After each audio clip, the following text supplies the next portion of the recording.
अस्सलामुअलैकुम नाज़रीन, आप देख रहे हैं KPN HD और मैं हूं स्मीना चौधरी। अवामी हुकूक मांगने की पादाश में पुलिस ने आबिद हुसैन को तशद्दुद का निशाना बनाया। पुलिस एहलकारान तेज धार आले से जिस्म दागते रहे, मिर्चें भी डाली गईं। अदालत के नोटिस लेने पर आबिद को अस्पताल लाया गया और फिर जुडिशल मुंतकिल किया गया। सीनियर सिविल जज ने भी तशद्दुद की तस्दीक की है। आबिद पर तशद्दुद इंसानी हुकूक की संगीन खिलाफ वर्जी है। इन ख्यालात का इज़हार अवामी एक्शन कमेटी के जुमाओं और उनके वरसा ने मीडिया से गुफ्तगू करते हुए किया है।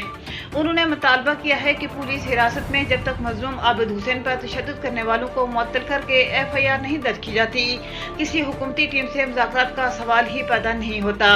वहशियाना तशद्दुद का निशाना बनने वाले थोराड़ के रिहायशी आबिद हुसैन की हमशीरा और वाक़े के ऐनी शाहिद सरबराह इनकलाबी पार्टी के रहनुमा सजाद अफजल ने कहा है कि अवामी हुकूक मांगने की पादाश में गिरफ्तार शुदगान पर संगीन दफात लगाकर मुकदमात कायम किए गए हैं और दौरान हिरासत उन पर बदतरीन तशद्दुद किया जा रहा है।